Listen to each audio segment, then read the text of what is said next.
James Azimoha. You're watching A News. Let's see your headlines.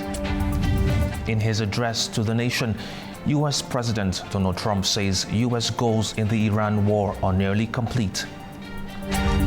Kyiv accuses Moscow of rejecting an Easter ceasefire, while Russia also claims full control of Lugansk. And the Artemis II rocket launches from Florida with 4 astronauts on the historic moon mission.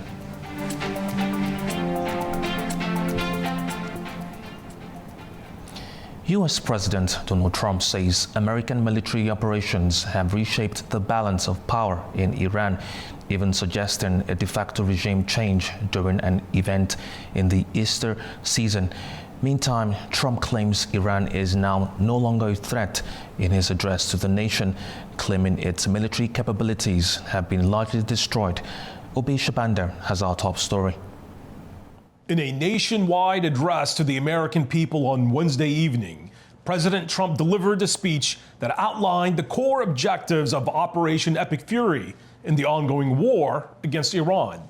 President Trump referred to the military operation that's designed to neutralize Iran's missile and nuclear weapons production capability as a, quote, true investment in your children's and grandchildren's future. Trump said that the war has achieved most of its objectives ahead of schedule and will wind down soon. We have regime change. We got it by accident. We actually got it by accident because I never liked the idea of, the regime change thing is too complex to put it down on a wish list, because if you don't make it with me, if I don't make it, I end up ahead. He didn't get so I never say I wanted it. So I never talked about regime change, but we got it.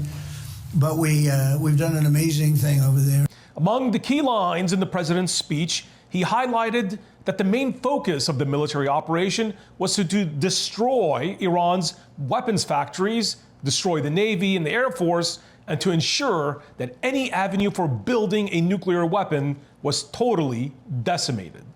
Trump stressed that allowing Iran a chance to build nuclear weapons would empower Iran's campaign, quote, of terror, coercion, and conquest. Every American can look forward to a day when we are finally free from the wickedness of Iranian aggression and the specter of nuclear blackmail.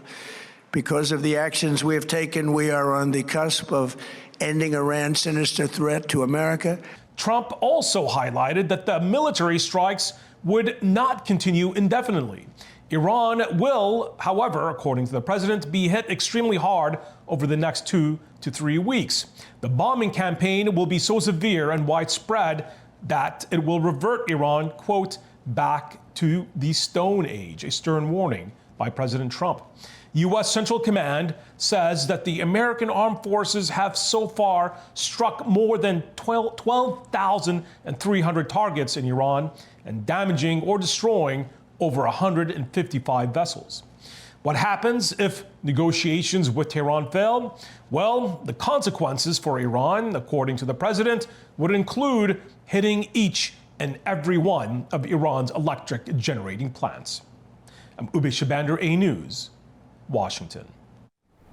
Global markets wobbled today after U.S. President Donald Trump warned in a televised address that military action against Iran could intensify, pushing oil prices sharply higher. Oil prices surged after U.S. President Donald Trump warned that Washington would intensify strikes on Iran in the coming weeks. In a primetime address, Trump said military operations would step up, offering no clear timeline for ending the conflict. Thanks to the progress we've made, I can say tonight that we are on track to complete all of America's military objectives shortly, very shortly. We're going to hit them extremely hard over the next 2 to 3 weeks. We're going to bring them back to the Stone Ages where they belong. Benchmark Brent crude jumped about 6% to around $107 a barrel as investors reacted to the risk of prolonged instability in the Middle East. Markets reacted broadly, with global stocks sliding and the dollar strengthening after the remarks, while the address offered little reassurance to investors. Global institutions, including the IMF and World Bank, warn that the conflict is having significant and uneven economic effects worldwide. Trump also suggested strikes could target Iran's oil and energy infrastructure if negotiations fail. The escalation has raised concerns over supply routes, particularly the Strait of Hormuz, which carries about a fifth of global oil and liquefied natural gas. Meanwhile, Iran's armed forces warned of more crushing, broader and more destructive attacks, signaling no immediate de-escalation. Tensions in the Middle East continue to escalate as Iran's IRGC carried out a series of strikes on US and Israeli positions using missiles, rockets and drones.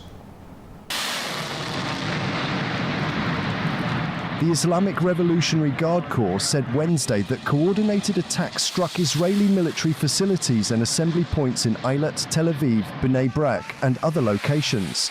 Iranian statements claim significant Israeli casualties, though Israeli authorities have not confirmed any deaths. A damaged pipeline also flooded streets after a missile strike. Israeli emergency services reported no injuries.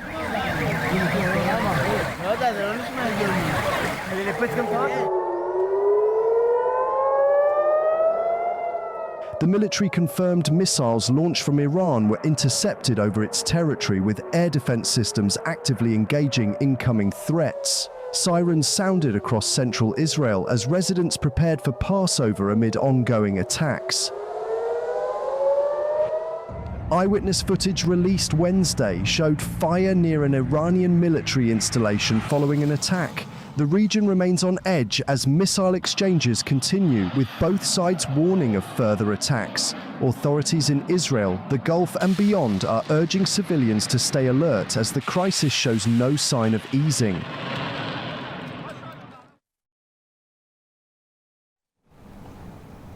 US President Donald Trump has threatened to pull the United States out of NATO, citing frustration with European allies over the refusal to send ships to the Strait of Hormuz.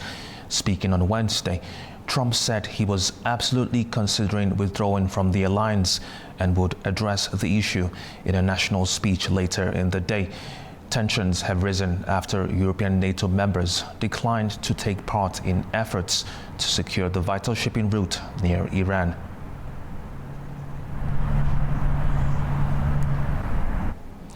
Transit through the Strait of Hormuz has nearly come to a halt, with UNCTAD reporting a 95% drop in maritime traffic amid the US-Iran conflict. UNCTAD now expects global trade growth to slow in 2026, while urging governments to stabilize prices and expand emergency financing. In response, the IEA, IMF, and World Bank have formed a joint coordination group to manage the economic and energy fallout.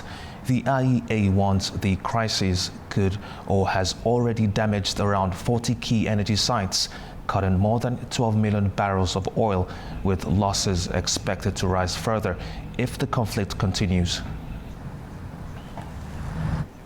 The United Nations says the deaths of 3 peacekeepers in Lebanon are unacceptable and is pressing for full accountability.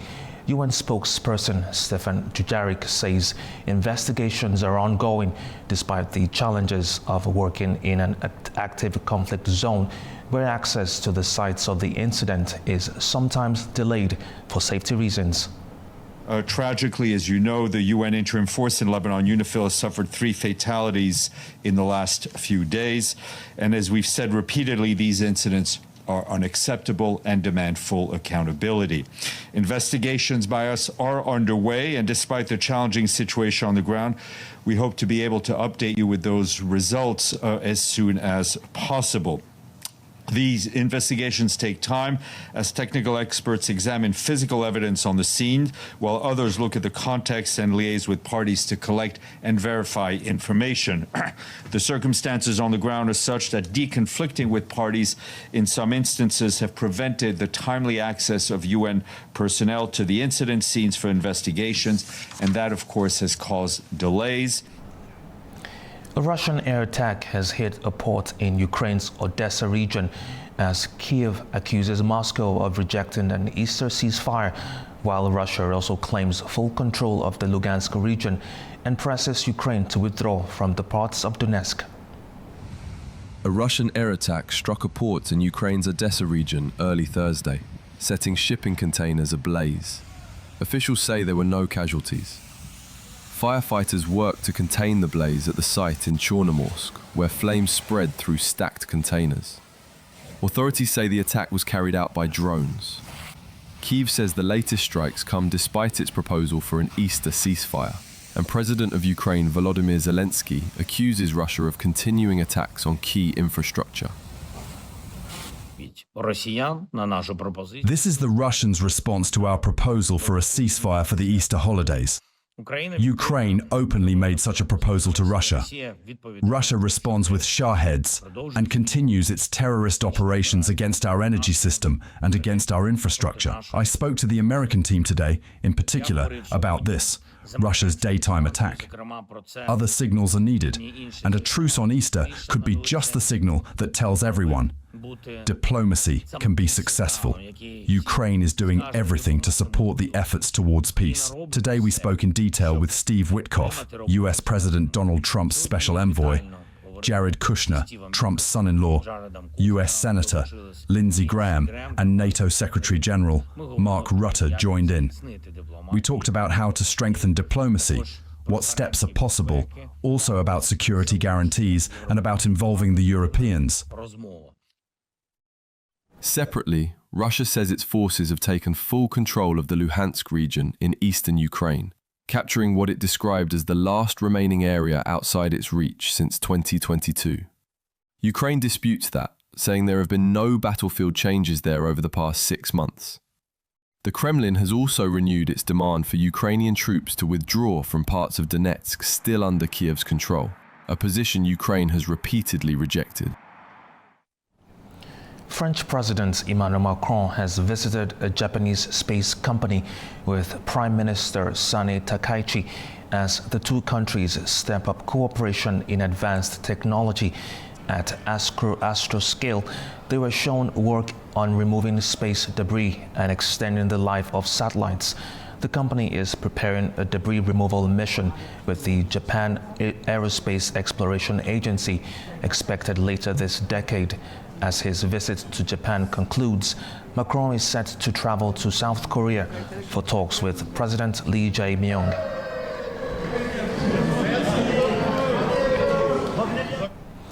Australia is introducing sweeping restrictions on gambling advertising, targeting the use of celebrities and children's exposure. The measures form part of a broader effort to address growing public health concerns. Australia has announced a major overhaul of gambling advertising rules, including a ban on celebrity endorsements and tighter limits on when and where adverts can appear. Under the new regulations, gambling commercials will be capped at 3 per hour on television between 6 in the morning and 8:30 in the evening. They will also be completely banned during live sports broadcasts within those hours. Radio advertisements will be prohibited during school drop-off and pick-up times. We are getting the balance right, letting adults have a punt if they want to, but making sure that our children don't see betting ads everywhere they look. Because we don't want kids growing up thinking that footy and gambling are inextricably linked. We want Australians to love sport for what it is. Online advertising will also be restricted to users who are logged in and over the age of 18. In addition, gambling branding will be removed from sports venues and from the uniforms of players and officials. The reforms are set to take effect from 2027. On Wednesday, the United States lifted sanctions against Venezuela's interim president, Delcy Rodriguez. The move comes less than 3 months after Nicolás Maduro was seized in Caracas. The Trump administration has worked closely with Rodriguez's government. U.S. ministers visited Caracas and met with investors and reached agreements to sell Venezuelan oil.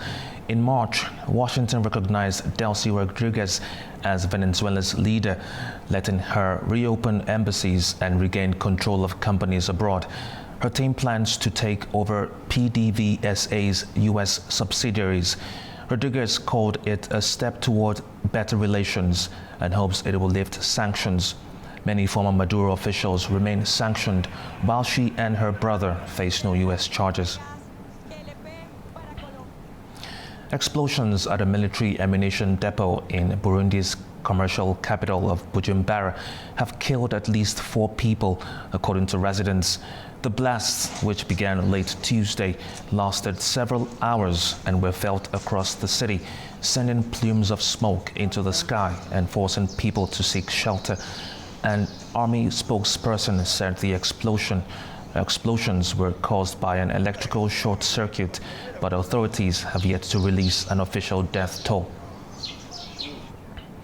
4 astronauts have launched on a landmark mission around the moon in NASA's first crewed lunar flight in decades. The Artemis II mission is a key step in plans to return humans to the lunar surface as an establishment of a long-term presence beyond Earth. 4 astronauts have blasted off from Kennedy Space Center on NASA's Artemis II mission, marking a major step in the United States' push to return humans to the moon. The crew lifted off aboard NASA's Space Launch System rocket with the Orion capsule carrying 3 American astronauts, Reed Wiseman, Victor Glover, Christina Koch, and Canadian astronaut Jeremy Hansen. The nearly 10-day mission will take them around the moon and back, travelling deeper into space than any human crew before. Artemis II is the first crewed flight under NASA's Artemis program, launched in 2017 to establish a long-term human presence on the lunar surface. After reaching orbit, the Orion capsule will separate from the rocket and the crew will carry out a series of tests, including manual control of the spacecraft. The mission is a key step toward NASA's goal of landing astronauts on the moon again by 2028 as competition intensifies with China, which is also aiming to send astronauts to the lunar surface by 2030. While the world's attention is split by the war in Iran, Moscow claims it has finally secured the entire Lugansk region, but Kyiv says the fight for the last green zone is far from over. We'll discuss this after the break. Stay with us.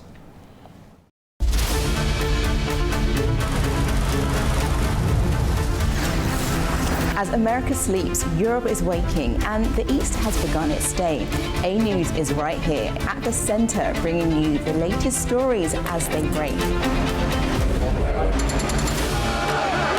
I'm Nadia Jani, here with you each weekday morning to share latest world news and the stories shaping our region. Across all platforms and wherever you get your news, we explore the context behind the big headlines. Live from Baku, I bring you a diverse mix of regional and international news, sport and politics for you, an audience that wants a bit more. So join me Monday to Friday for the latest headlines, expert analysis and live updates from around the world. Around the globe and live from Baku, this is Daybreak here on A News.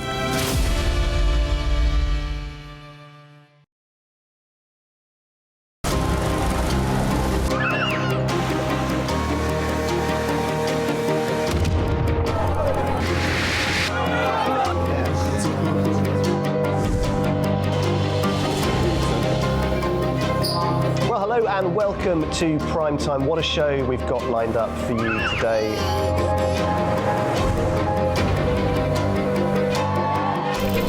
In a complex world, clarity is power.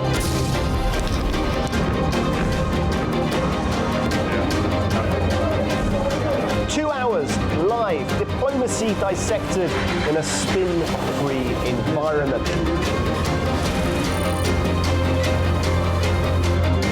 That's Prime Time with me, Guy Schoen, weekdays on A News.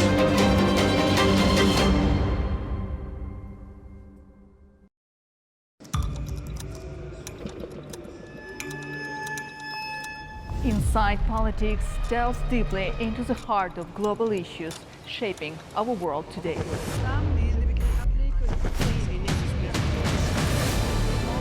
Join me for your go-to source of political analysis from across the region and beyond.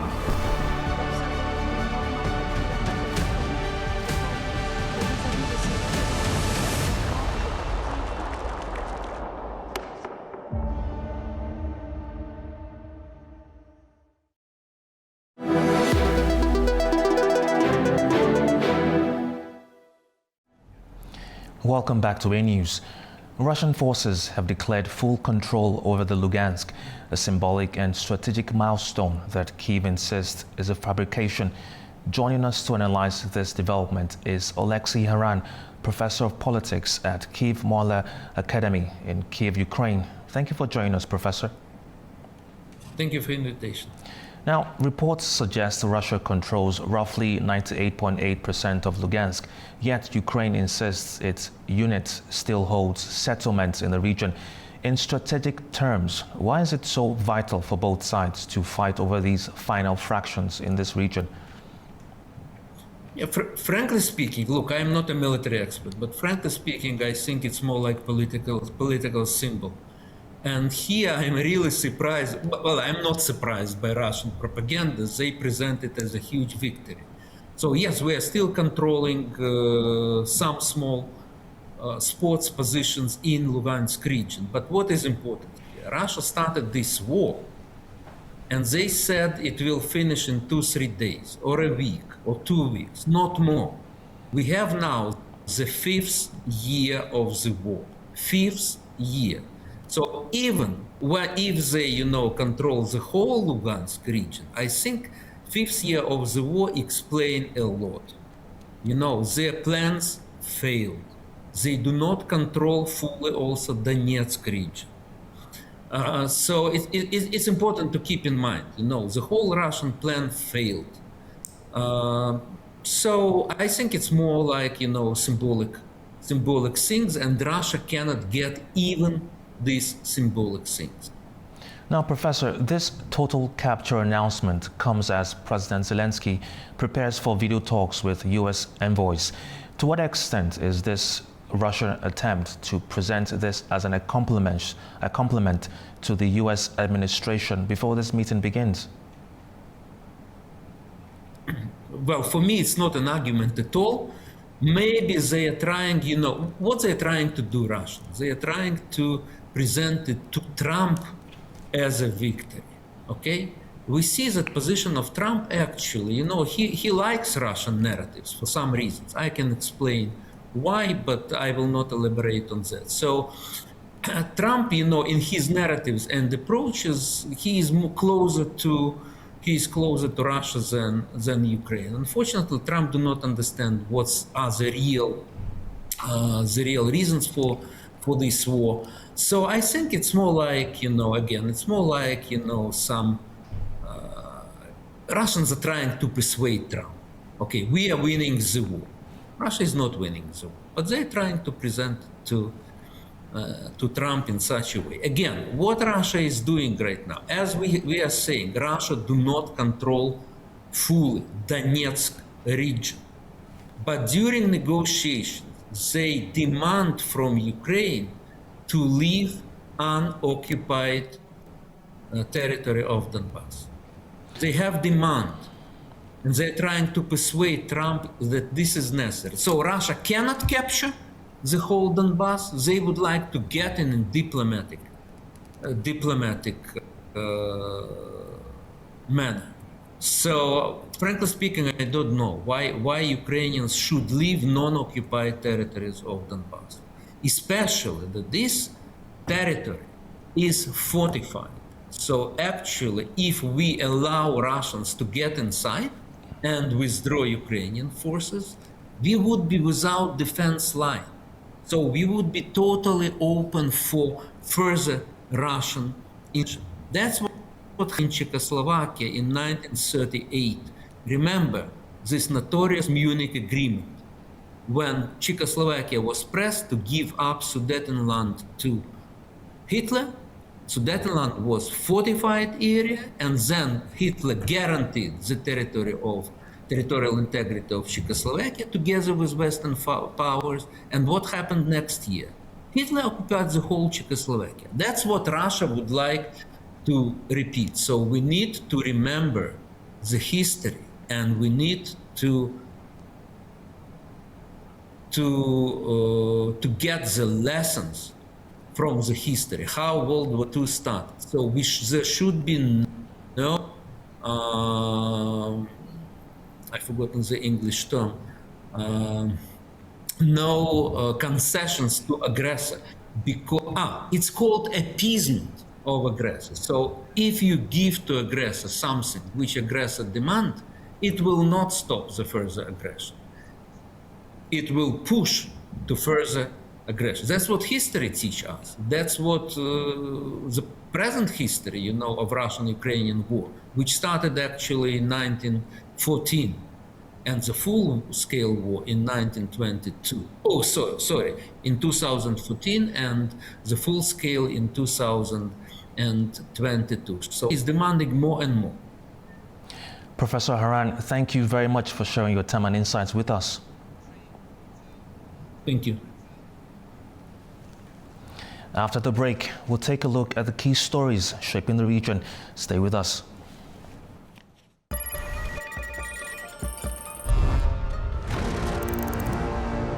On World Business, we meet the boardroom leaders making market-moving decisions. And find out how leaders are dealing with continuous technological disruption.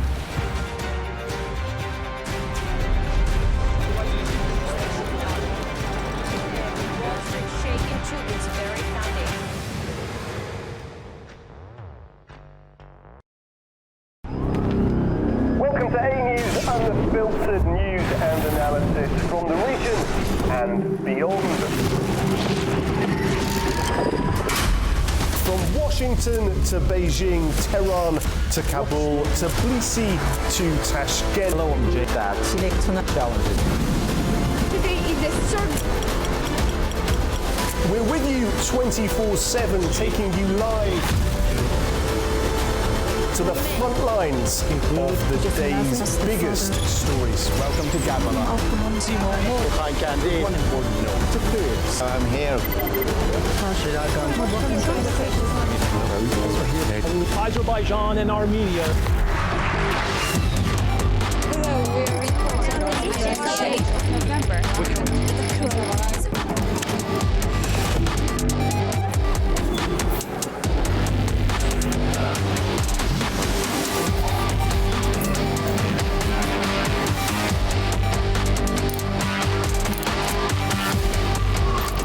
Reporting from Paris, Dar es Salaam, Tel Aviv, Washington, London, Moscow, Kyiv, Berlin, Rio de Janeiro, Beijing, Bangkok, Tbilisi, Tashkent, Almaty, Kazakhstan, Port Sudan, Tehran, Islamabad, Istanbul, Kabul, for A News.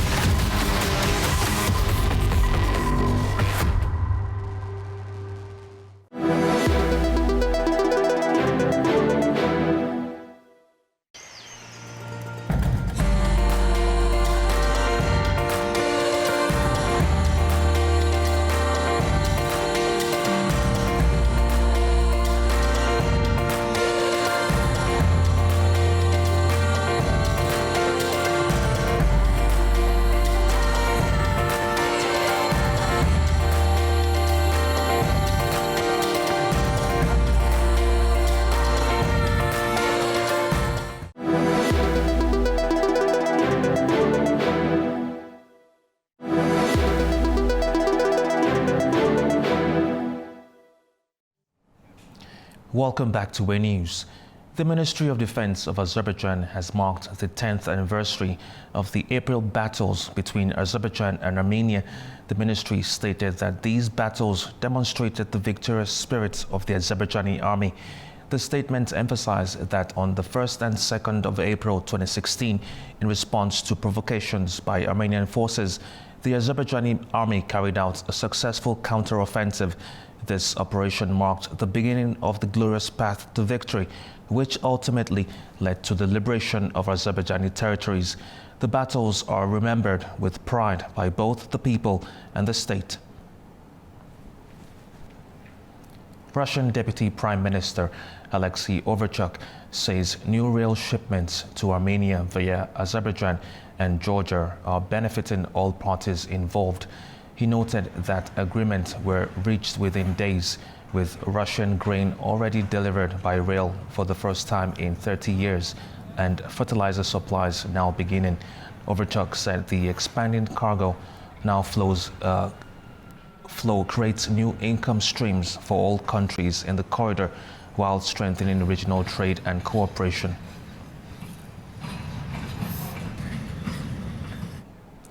Russia and Armenia vowed to deepen their ties after Armenian Prime Minister Nikol Pashinyan held talks in Moscow with Russian President Vladimir Putin.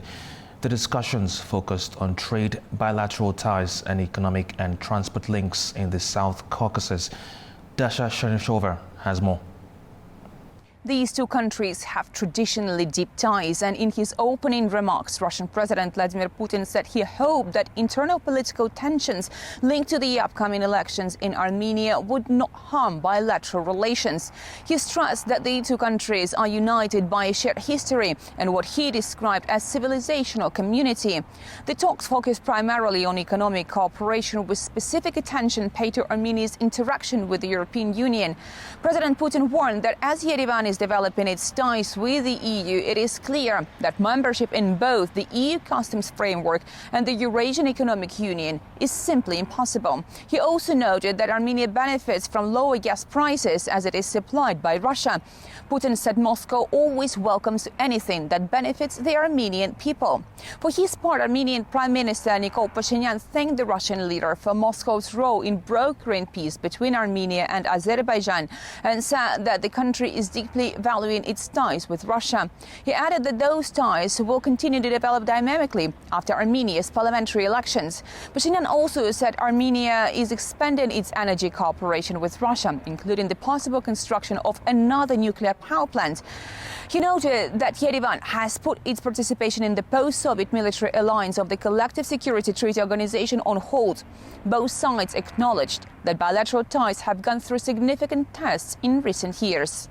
Dasha Chernyshova for A News in Moscow. Total Energies and Master have established a $2.2 billion joint venture. The project will be implemented across Asia, including in Azerbaijan. The partners have agreed on a 50-50 ownership structure. The new entity will carry out solar, wind, and energy storage projects in 9 countries. The companies say the partnership will help meet growing energy demand. It currently has 3 gigawatts of capacity, with an additional 6 gigawatts expected to be operational by 2030. Both sides will contribute assets of equal value to the project. The cooperation is expected to accelerate development and strengthen the company's position in the market. The joint venture will be headquartered in Abu Dhabi, employing around 200 people, with the management team to be announced at a later stage. President of Azerbaijan Ilham Aliyev has met senior officials from across the Turkic world in Baku as leaders gather for a key regional summit.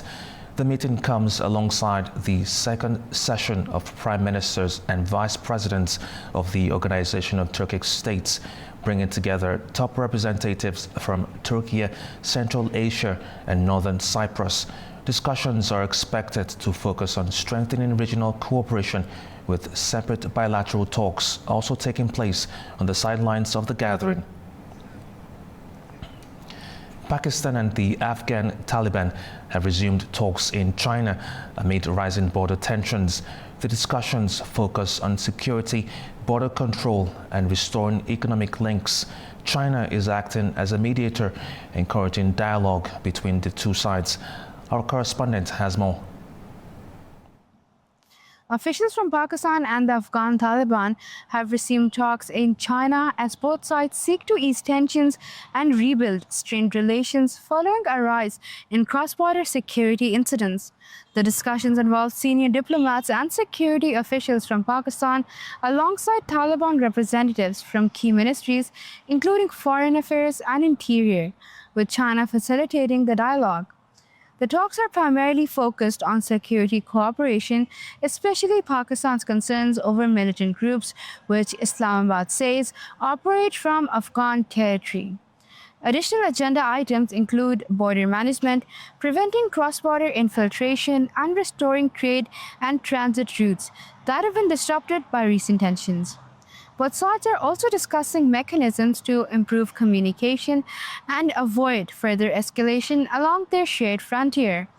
China has positioned itself as a mediator, encouraging confidence-building measures and sustained engagement between the two sides.